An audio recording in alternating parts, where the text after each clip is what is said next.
सतयुग में आप सभी का स्वागत है। आइए सतयुग में क्या कारोबार चलता है, वहाँ दिन भर क्या दिनचर्या होती है, देखते हैं। तो सबसे पहले महल के बाहर जो साहूकार और प्रजा होती है उनके कारोबार को देखते हैं। प्रजा में कुछ लोग पशुपालन का काम करते हैं।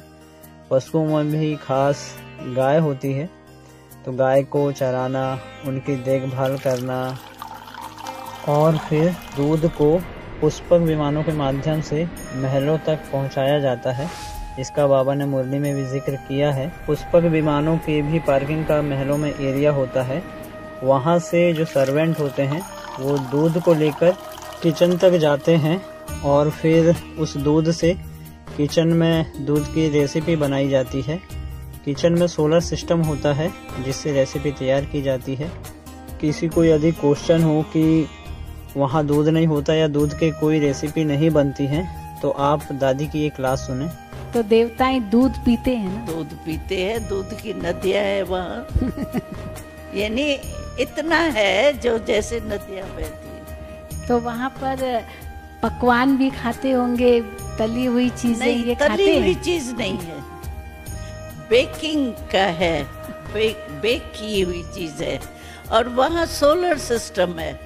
इस क्लास की लिंक मैंने डिस्क्रिप्शन में लगा दी है, आप वहां से पूरी क्लास सुन सकते हैं। अब हम आगे बढ़ते हैं।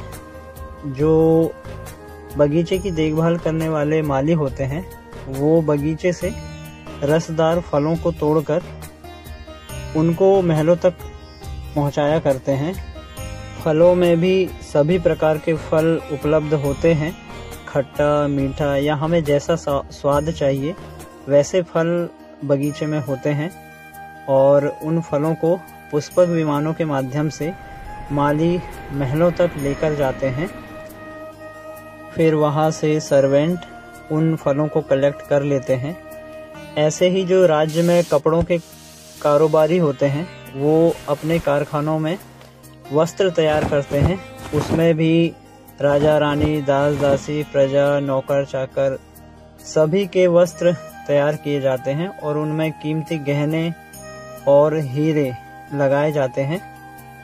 ऐसे ही पुष्पक विमानों के कारखाने होते हैं जहां पर पुष्पक विमान तैयार किए जाते हैं। ये तो हो गई महल के बाहर साहूकार और प्रजा के कारोबार की बात। अब हम चलते हैं महल के अंदर, देखते हैं वहां क्या दिनचर्या होती है, वहां क्या कारोबार होता है। तो बच्चे सुबह सुबह पार्क में खेलने जाते हैं। हर एक राजा रानी के सिर्फ 2 ही बच्चे होते हैं, उसमें भी एक प्रिंस और एक प्रिंसेस होती है, मतलब राजकुमार और राजकुमारी।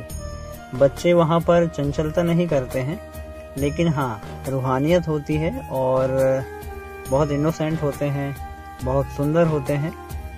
वे सभी आपस में मिलकर डांस करते हैं और जो भी संगीत वगैरह होते हैं उनकी प्रैक्टिस करते हैं, गेम्स खेलते हैं। ऐसे ही जो सर्वेंट होते हैं महल के अंदर वो महलों की सफाई करते हैं। उसमें भी बाबा की मुरली में आता है कि झाड़ू पोछा करने वाले भी होते हैं। तो वहाँ पे सफाई का भी कारोबार चलता है, पर्दों की सेटिंग करना, खिड़की दरवाज़ों की सफाई करना, तो ये सब कारोबार वहाँ चलता है। फिर उसके बाद राजा रानी और बच्चे सभी मिलकर डाइनिंग में भोजन स्वीकार करते हैं। भोजन में भी फलों के और दूध के बनाए हुए पकवान होते हैं जिन्हें सभी मिलकर डाइनिंग में स्वीकार करते हैं। फिर महल में राज दरबार लगती है जहां पर राज्य के कारोबार की बातें होती हैं। इसके बाद शाम की जो संगीत संध्या होती है उसकी तैयारियां चलती हैं। उसमें जो दासियां होती हैं वो आपस में मिलकर रंगोली डालती हैं। रंगोली में भी बहुत अच्छे अच्छे चित्र बनाए जाते हैं। इसके बाद दीपक जलाए जाते हैं, क्योंकि बाबा की मुरली में भी आता है वहाँ जैसे कि हर दिन दिवाली होती है तो दीपक जलाए जाते हैं। बेडरूम्स को भी दीपकों की रोशनी से रोशन किया जाता है और वहाँ विशेष प्रकार की धातुएं होती हैं जो दीपकों की रोशनी को पूरे महल में रिफ्लेक्ट करती हैं।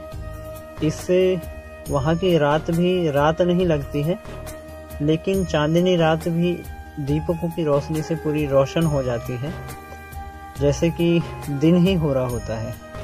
तो सभी मिलकर दीपक जलाते हैं, फिर सभी मिलकर संगीत और नृत्य का आनंद लेते हैं। वहाँ डांस भी ऐसे स्पीड से नहीं होते हैं जो हम कलयुग में देखते हैं, लेकिन स्लो मोशन में होते हैं, और उनके स्टेप्स में भी जो डांस के स्टेप्स होते हैं उनमें एक रूहानियत होती है, उनमें एक सभ्यता दिखाई देती है। तो सभी को वहाँ पर डांस करना आता है, चाहे प्रिंस हो या प्रिंसेस हो। जानकारी के लिए आपको बता दें कि इस चैनल का नाम सूर्यवंशी प्रिंस इसलिए रखा गया है क्योंकि सतयुग में देवी देवता सूर्यवंशी घराने के होते हैं, और उस घराने में भी प्रिंस सर्वश्रेष्ठ होता है, अर्थात नंबर 1 होता है, जिसे हम श्री कृष्ण कहते हैं, और यही हमारा लक्ष्य है। ओम शांति।